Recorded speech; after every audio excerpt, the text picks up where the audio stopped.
song for the Imps? How about a song for the Imps? There we go, then.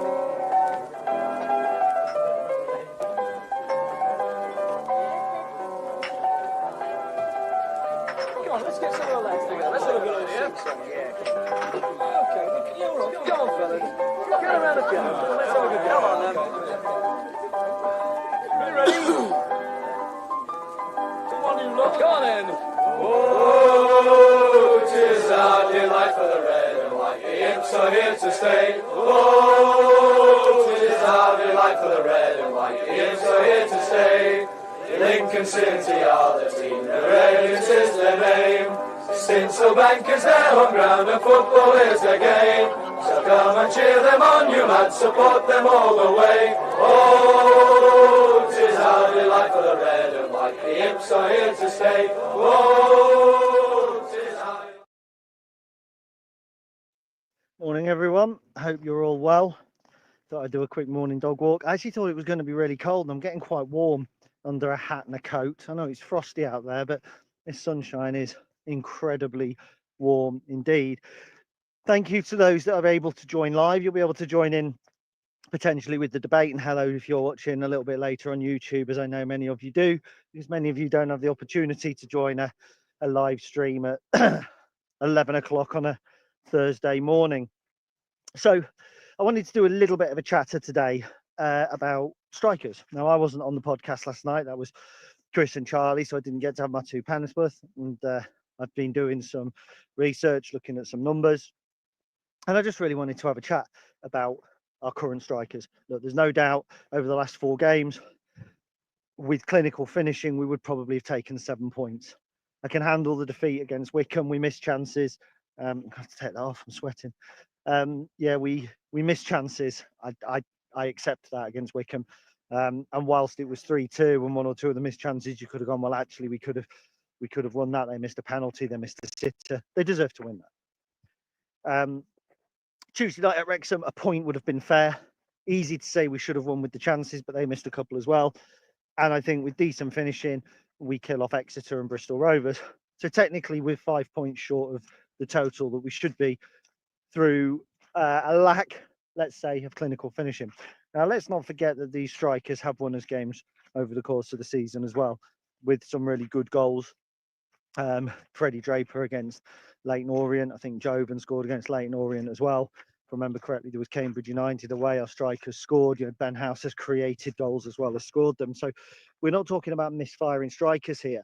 And if you add up the league goals that the 4 of them, because Rob Street hasn't, the 4 of them have scored, you're getting in the region of 10 league goals. And there are teams in the division who haven't had that return from their strikers. So there is a degree of, when I say over exaggeration, that might be wrong, but there's a degree of reaction, I think, to Tuesday's result that is a little knee jerk. And what baffles me most about it, and I apologize if this is you because I'm not the opinion police, but what baffles me is the number of people who wait for the strikers not to do well and then come out and have their opinion reaffirmed. I've always said our strikers aren't good enough. I've always said this. I've always said that. But when the strikers do well, it's judgment is still out, judgment still reserved. Now, me personally, I can do both. I can admit on Tuesday night against Wrexham, our strikers' wastefulness in front of goal cost us a point, potentially 3, but let's say a point. But at the same time, when 2 academy products score and we win a game, and I'm sure that was Leyton Orient, forgive me if it wasn't, I'm also happy to then say the academy's reaping rewards. And there's a couple of different debates here, actually. There is the one of our own academy debate, and there's a striker debate.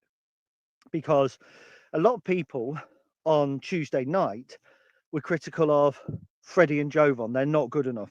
They've come through our academy, they're not good enough. Our academy's not producing good enough footballers. And yet Freddie Draper's goals to XG this season, he scored more than he should have done. And he didn't really put a foot wrong when he came on Tuesday. But because he's an academy striker and a young striker, he kind of gets lumped in with that. And if you look at the overall scores at the moment on the Stacey West site, Jovan and Freddie are 4 point something and everyone else is above that. What on earth did Fred do wrong? He didn't miss a chance. But it's that kind of, it's almost like a bias we want our academy players to do well, and when we do, we sing their name, they're one of our own, and as soon as they feel they're not good enough, we should be buying in players. A Sheffield Wednesday academy graduate missed a chance as well, by the way, half decent chance, volley in the area, got to get it on target. He misses that chance, not a lot gets said. Jovan misses the chance at the end of the game, and it's Bailey Cadamarteri would have scored that. I saw that online. Would he? He didn't score the one in the first half, so what's guaranteed that he'd score the one in the second half? And why is it that the Sheffield Wednesday academy graduate would be more lethal?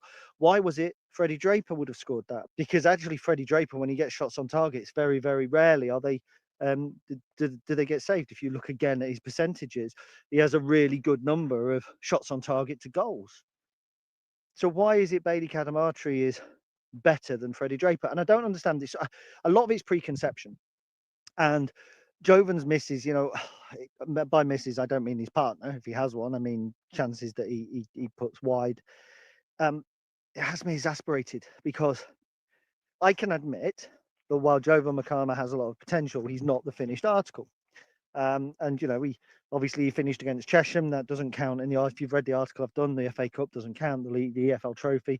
I've not included those. If you're playing Chesham and Manchester City, it's different to playing Wrexham and Exeter. So the only numbers that I've included are the numbers for League One. But what I just find it very frustrating that whilst there's a desperation for one of our own strikers, the academy graduates, when they do well, we want to sing they're one of their own. When they come on, we want to do it. When they get vital goals, Fred at Cheltenham last season, it's brilliant. But as soon as something goes wrong, they're not good enough. Freddie Draper scored, I don't know if it was exactly the same, almost as many goals during a League Two loan spell last season as Joe Taylor did. Now, when Fred came back, he was then injured and got far fewer minutes than Joe Taylor. So why is it that we're looking at Freddie and saying he's not good enough because he was injured for a period last season, and he started 2 league games this season with 2 goals, by the way, in the league, that he's not good enough? I don't understand it.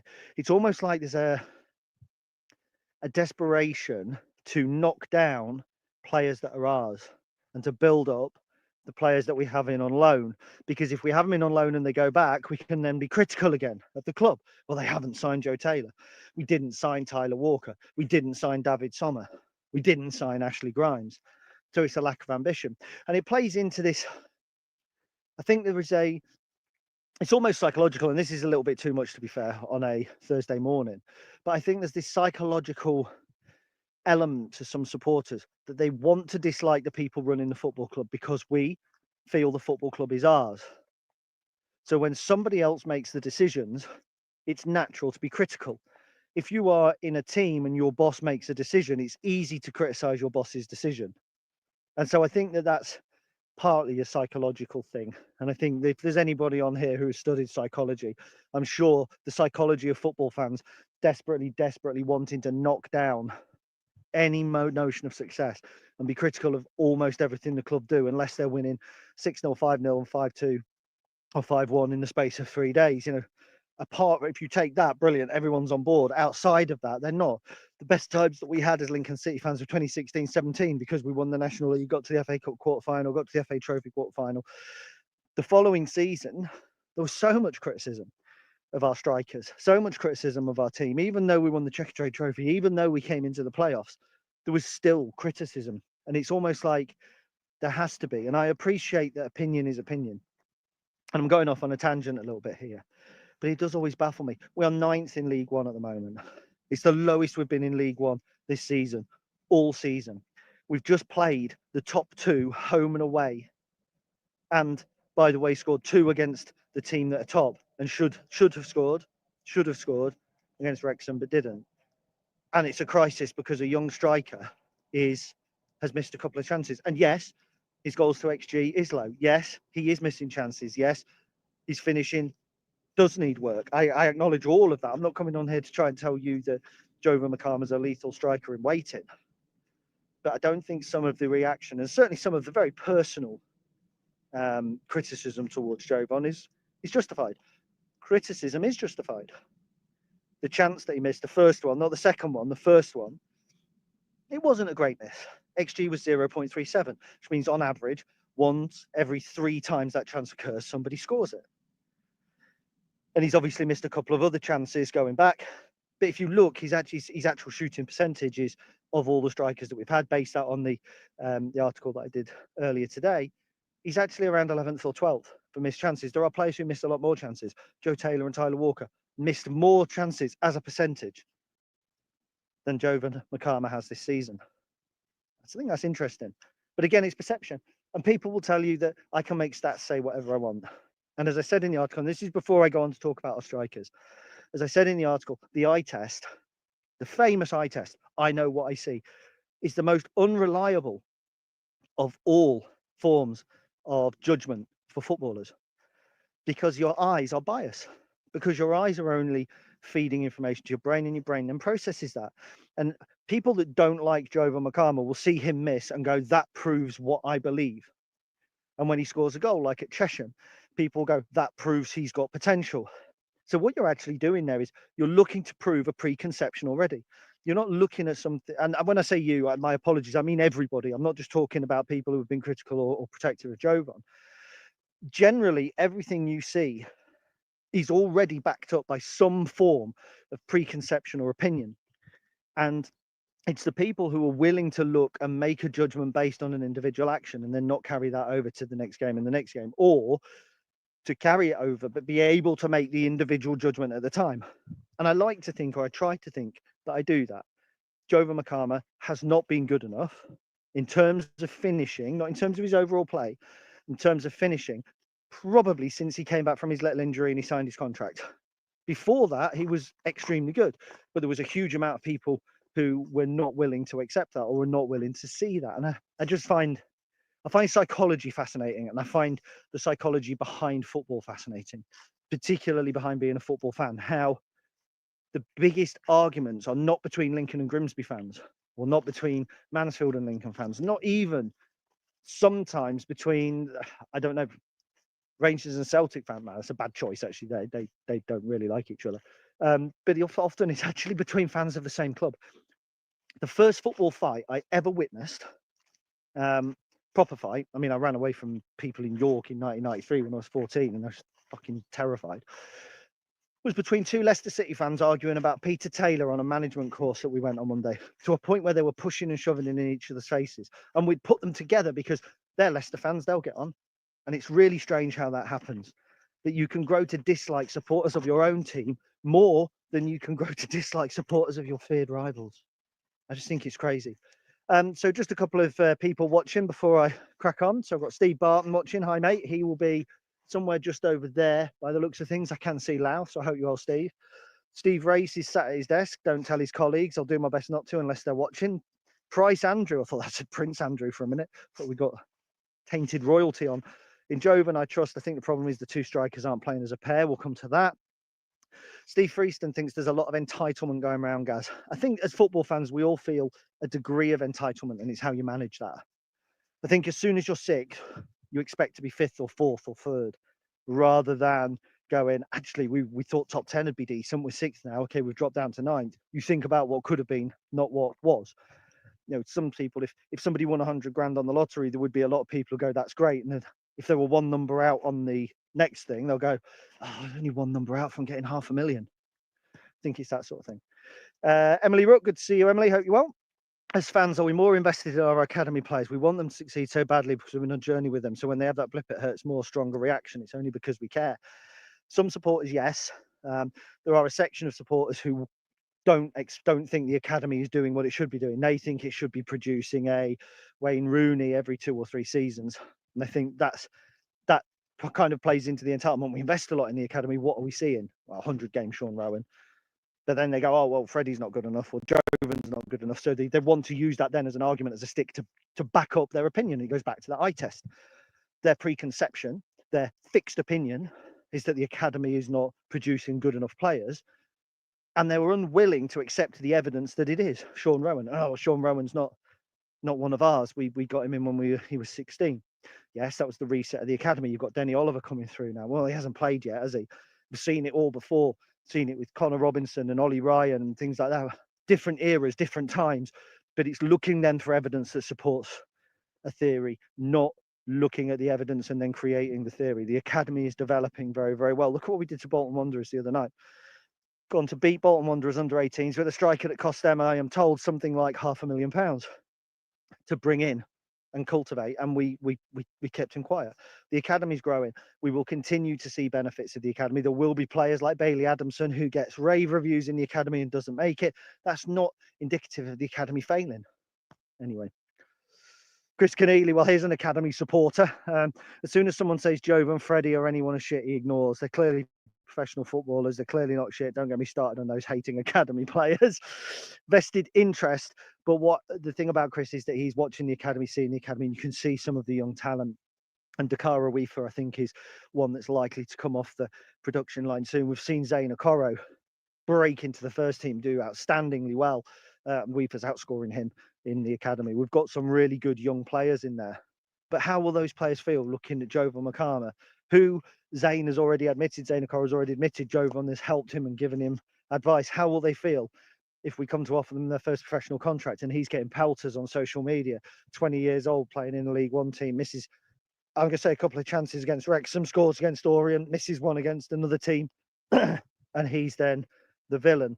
You know, it's actually not a great advert for the academy, but unfortunately you can't tell supporters what to think. And I wouldn't tell supporters what to think. If that's your opinion, you wish to express it. I sometimes wish people would express their opinion in a slightly different way, but that's just me. I always try and find middle ground with an opinion. I try not to be controversial or confrontational, but some people's style of putting their argument across is confrontational, and that's them. You know, I've actually found being more confrontational in some work situations recently has been to my advantage. So, but I've stopped doing it on social media around football because it's not.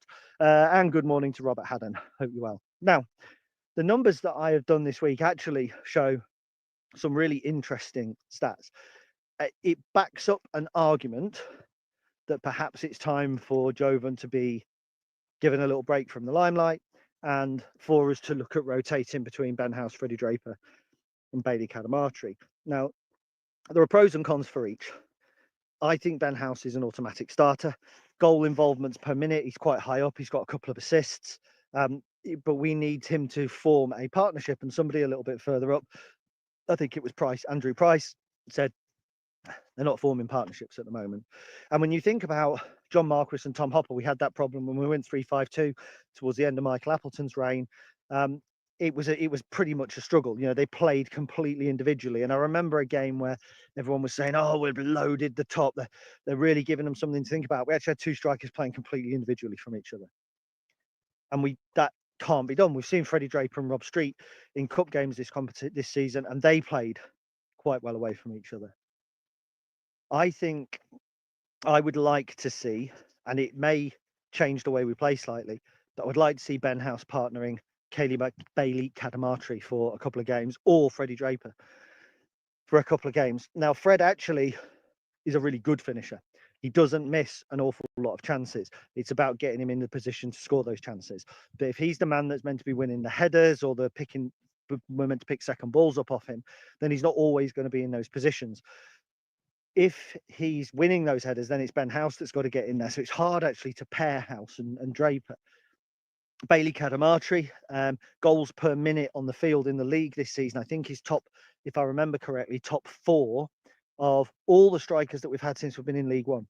And that's John Akindi in 2019-20, who only started 2 games and scored, I think, 3 goals, potentially 4 goals, a couple of penalties though. So Joe Taylor, Tyler Walker, and then Bailey Cadamarteri. And I wonder if there's a bit of an insistence that we want to try and play our own young players over somebody else's young player. I mean, Bailey, I thought, had a decent enough game against Wrexham. Sometimes just drifts in and out, but actually, that's my watch peeping in. I don't know if anyone heard that. Again, it's just about finding the right pairing. Now, what's really interesting is Tyler Walker's recovery. Now, I don't think for one second that we'll see Tyler Walker start 15 games for Lincoln City this season, but he is a different type of striker to all of the ones that we have. I think he's more of kind of a poacher. He's more of one that will play off the bits and pieces. He will shoot. I mean, even when he came on for these one performance last season against Portsmouth, he had a good opportunity right at the end to get as a goal, and he hadn't played at all. he is a bit of a wild card. I'm not going to place a lot on his shoulders, but when you look at the numbers from the last few seasons, okay, it was 5 or 6 seasons ago now, 5 seasons ago, maybe 6 seasons ago, he was outstanding for us. There is the potential for him to come in and be a really good partner for a Ben House, for a Freddie Draper. It'll be really interesting to see what happens there. Now, the question really is, are our strikers good enough for League One? And the answer is both. Well, the answer is yes, because they're playing in League One, and bar Rob Street, they've all got goals. So the answer is yes, they are good enough for League One. Are they good enough for top 2 League One? Well, Jay Stansfield cost Wickham £10 million. So we're not going to compete with that. Are we going to compete with the likes of Wrexham, who've spent actually probably more on Ollie Palmer than we've spent on any of our strikers, and more on Paul Mullin? And they haven't got that many goals between them either. Mo Farrell cost them quite a lot of money from West Brom, can't get a kick at the moment. They didn't particularly look clinical. We scored their goal for them, and yet they're second. But do I think that we could finish top 6 with our current strikers? Yes. Do I think we could finish top 6 with our current strikers in the form that they're in at the moment? Yes, depending on who plays. And that's the truth. The one issue we have here really is Jovan missing a couple of chances. And that then becomes a wider conversation about the strikers, which is really unfair. Really unfair. We've got so many different types of striker. And my mate Pete often speaks sense. I hope he's not watching, because I don't want him to know that. But he often speaks sense. And his feedback from watching the game the other night was, you've got 5 decent strikers. To be promoted, you need one really good one. And he's probably right. And it's all right saying we need a Joe Taylor type, or we need a Tyler Walker 2019-20. But somebody on Twitter has quite rightly pointed out, I think it was Helgi, has quite rightly pointed out, those strikers don't just cost money, they cost big money. We have put everything else in place around the squad, I think, to be as competitive with 22 teams in this division. It's hard to do that with Birmingham. Everybody else, I think we are competitive with in this division. Across the back, across the midfield, our wing backs, our goalkeeper. Every other position on the field is top 6 quality, in my opinion. The strikers, the reason I think that we've managed to get a few in, one, because a couple are academy graduates, one lone player, which is crucial. He's the only lone player getting any minutes. The other one, we've got Saxon early. So we haven't borrowed in like Nathan Lowes at Walsall, who's scoring a load of goals for them at the moment. We're just trying to cultivate our own. And the thing is, if somebody sees a Jovan and he is being watched by bigger clubs, they might not be watching him for his finishing, but he is being watched by bigger clubs. And don't fool yourselves into thinking that we've got a player here who, if he leaves us in the summer, goes to Colchester or goes to Bromley. He doesn't. He goes upwards, because strikers, people will take a punt on and they'll think we can coach certain things into them.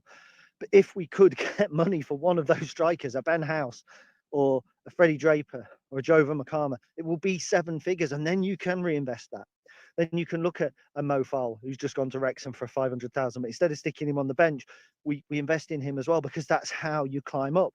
It's how Peterborough have done it in the past with Connor Washington and Dwight York and Brett Sambalongo and Jack Marriott. And, it's endless. They don't. Darren McAntony always said, we don't borrow strikers. We don't add value to the most valuable part of the field for somebody else on loan. We do it for ourselves. And for everyone that works, there's ones that don't. And I can't name them off the top of my head because they didn't work. But Peterborough have had as many hits as misses as hits, and vice versa. So I think it's really interesting. Again, it's that perception, isn't it? It really is. Joe Taylor, if he moves for a cash sum in the January window, it will be £1 million. So let me ask you, do you think Lincoln City are in a position to pay £1 million for Joe Taylor? If we buy Joe Taylor for £1 million in January and he does his cruciate 3 weeks later, then what? It has to be risk versus reward. Bailey Cadamartri was the risk, and to a degree there's reward there. He's got 5 goals. He's actually our leading scorer, a couple of them in different cup competitions. I think he's got 3 in the league behind Ben House on 4. These numbers are not outstanding, but when you look at the number of players who have scored across our team, across the rest of the division, that's a really interesting statistic. And I might put that table together, because I believe we're scoring more goals across the whole pitch, defenders, centre forwards, the lot, than other teams. Now, if they're taking the goals away from strikers, and the strikers are actually involved in goals and involved in the assists and involved in creating the spaces, then it's hard to judge them, or harsh to judge them, is it not, on a missed chance? Okay, it's easy to pick one bit of evidence or two bits of evidence that support, or four, which is the last 4 games. But prior to that, there wasn't a lot of arguments about our strikers being wasteful, because we were winning football games, because the goals were coming from all over the field. And it's only now that we haven't put the goals in from set pieces that it gets raised. Let's face it, if one of Jack Moylan's many efforts had gone in on Tuesday night, and Paudie O'Connor's header had, and we'd won 2-1, would there be the same clamour? If it's one game out of 45 where we can definitively say Jovan McCarman didn't have a great game. And do you know what? Actually, I think some of the commentary, listening back to it the other day, doesn't really help, because in the first 10 minutes, and they're calling it how they see it, I suppose, but a lot of people, there were 600 odd went, brilliant, fantastic. There were several thousand others listening at home. And those who were listening to the home commentary, for instance, if you were watching on a VPN, would have heard Jovan being called lazy 2 or 3 times early on. Not quite as balls out, and it was a genuine take, but that just sets the scene for the rest of the 80 minutes. And maybe he was. Do you know what? Maybe he was. And maybe he deserved his bollocking from Tendai. But then when he got pats on the back for the work that he did well, it doesn't get as highlighted because, oh, well, he was bad at the start. So that should be the bare minimum. I find it hard. I do find it really tough. Funnily enough, November was always a shit month under Keith Alexander as well. We hardly ever used to get anything in November under Keith Alexander. And here we are, November again, and it's been a pretty poor month in terms of points return, and we're still 9th in League One. And we've still, I think there are only 2 teams below us who have scored more goals. So although we're talking about an issue scoring goals, there are only 2 teams who have scored more than us who are below us in the table. So perhaps it's not that. I don't know. I just wanted to throw a few of these things really around, see what some other people have got to say. David Ward, morning, mate. I hope you're well. Every team has a poor spell in seasons, i.e. points-wise. It's probably turned the other way around, play badly and win. Yeah, and that's just it. The performance on Tuesday has got lost in this debate over, let's face it, it's really been around 2 players, because the criticism can't really be aimed at Rob Street. He came on late, shanked a chance. It's not a Bailey Cadamartri, because everybody thinks he would have scored the goal against Jovan. It's actually Jovan and Freddie, and Freddie's been pulled into it, unfortunately, because he came on and did really well. But Jovan misses a chance, and it reignites. The academy's not good enough. The young players are not good enough. You don't win anything with kids. All of the same old tropes that you hear season in, season out. And yet where we've got to now, we've actually done that with young players, some kids of our own. So no, we got to the playoffs last season with actually Freddie coming back into the side, injured a bit, but got a couple of vital goals, Cheltenham and Reading. You know, Sean Rowan, an integral part of the team. But do you know what? His ratings are always lower on the Stacey West than all of the other defenders. Why? Why? He's one of our best defenders. Him and Paudie O'Connor together are our best, in my opinion, our best 2 centre-backs. And yet why? Why is it that his mark's generally lower than everybody else's? It drives me insane. He's been one of our most consistent performers. He's still young. He's good on the ball. He defends well. He attacks well. But he came out the academy. So there's what, more of an expectation? It absolutely baffles me. Robert Haddon says there's no wrong with Jovan. He's fast and agile. I personally rate and believe he'll get better as the season progresses. Every striker in the league has his ups and downs. He's a young player. I can see the calls for a loan spell. But then what difference does it make? Because Fred had 2 great loan spells in Ireland and League 2, and then he comes back and everyone's going, well, it's a Farmers League and League 2, so it doesn't really count. So what's the point? You send Jovan out, he scores 20 goals in League 2, he comes back, people go, he's not good enough for League 1. He's getting the regular football at the moment. Be interested to see how many of our goals have involved him in any way, making dummy runs, anything like that. Some of the chances, or a majority of the chances he's missed, he's created himself as well. I remember against, I think it was Cambridge, you know, he missed a chance early doors, which he created himself. He does miss chances. He does need to improve on his finishing. I'm not hiding behind that at all. I'm not, but it doesn't make him shit. It really doesn't. And I'm happy to admit that he's not the finished article, because he's a 20-year-old kid. And it's just really harsh to be on him all the time. And Gaz Nicholson says, just need our lads to find the onion bag, as Chris Ashton might say. Indeed, it could come from anywhere. It's not always the strikers. Remember the season we went up from the Division 4 or whatever it used to be under John Beck. I seem to think Dean Walling was one of our lead scorers. The season we made the playoffs under Keith Alexander, I seem to think Ben Futcher was our leading scorer. Not even penalty takers. Nothing wrong with sharing the goals out. We're not in a bad position. We've just taken 2 points from a possible 12, and that's not a great return. And we're still 9th in the division, and we're still hanging in there. And we still go to Rotherham on Tuesday, potentially looking to end Steve Evans' stint as manager and get ourselves back on track. And you know, if we go there, win that game, and Fred or Bailey or Ben House get a goal, it won't change anybody's perception on the strikers. And that's the sad thing.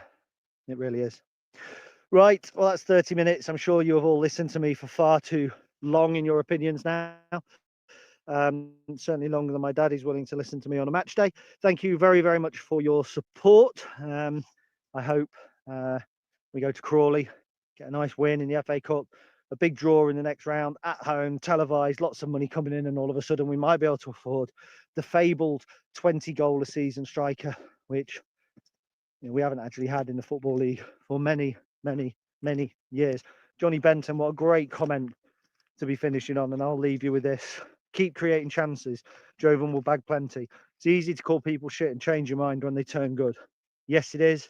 And the real big thing now is keep creating chances.